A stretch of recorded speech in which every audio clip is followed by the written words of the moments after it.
पहली बात तो ये है कि साथियों, जैसे कपास की फसल अमूमन अप्रैल और मई में बुआई होती है, ठीक है। यदि आप सिंचाई जितना विलंब से करोगे उतने ही बेहतर परिणाम मिलेंगे। इसका कारण ये है कि कपास की जैसे आपने जल्दी सिंचाई कर दी, सिंचाई करने के बाद हमारी मिट्टी जो है बैठ जाती है, जमीन बैठ जाएगी, जिसका मतलब जड़ों का विकास अच्छा नहीं होगा। यदि किसी तरह जितना ठोक मिट्टी जड़ में कष्ट होंगी उतना बैठी हुई मिट्टी नहीं होगी। तो कोशिश करें कि प्रथम सिंचाई विलंब से, और यदि किसी तरीके से अगर 40-45 दिन की बुनियादी आ जाएगी तो वो बहुत ही बेहतर है। सर ये कपास की फसल जो सूखा के प्रति रेसिस्टेंट है और ये आराम से गर्मी में मरेगी नहीं, ये डटी रहेगी। और अगर पहली वर्षा आ गई तो फिर तुरंत वर्षा के बाद वो तेजी से बढ़ेगी। पहली बात विलंब से सिंचाई।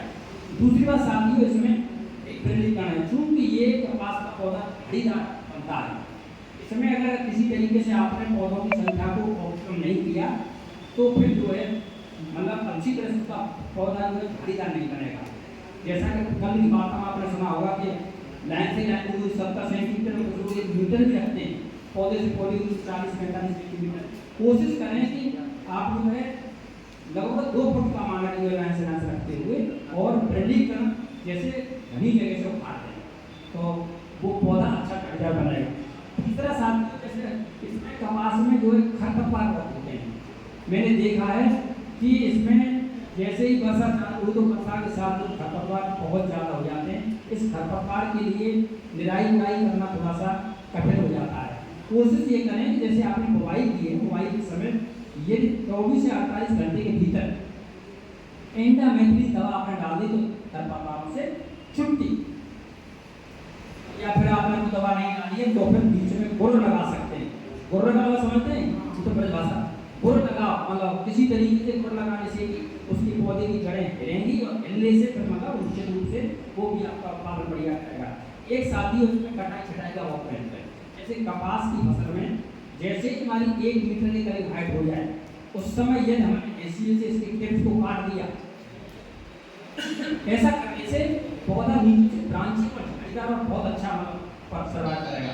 ये नहीं काटा तो चला ऊपर चला जाएगा और गर्मी की संभावना रहेगी और पौधे भी कम होगी। तो फिर क्या करें कि कटाई छटाई 1 मीटर के बाद कटाई छटाई ऐसे से करते हैं जैसे भी करें। साथियों, कपास फसल जो है पानी को बर्दाश्त नहीं करती है।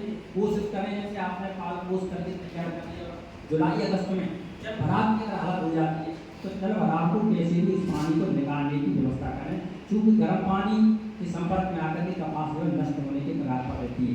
साथ ही अगले बिंदु है कि मैं कीट रोग की बात नहीं करूँगा क्योंकि पिछले वक्ताओं ने बता दी है। एक जो मैंने आपको कल जानकारी बताई थी तो शायद आपने लिखी है, गूलर खिलते नहीं है, याद है? याद है। गूलर ज़्यादा कैसे बने, गूलर कैसे खिलें, ये मैंने कल आपको अपने तरीके से बताया। तो ये 1-2 मिनट की वार्ता के बाद कार्यक्रम लगभग समाप्त हुए। मैं सर से अनुरोध करूँगा कि हमारे सम्मान किसान भाइयों को और बगल में हमारे आपकी स्टाफ तीनों सम्मान लोग आएँ और सर्टिफिकेट में थोड़ा सा लगा करके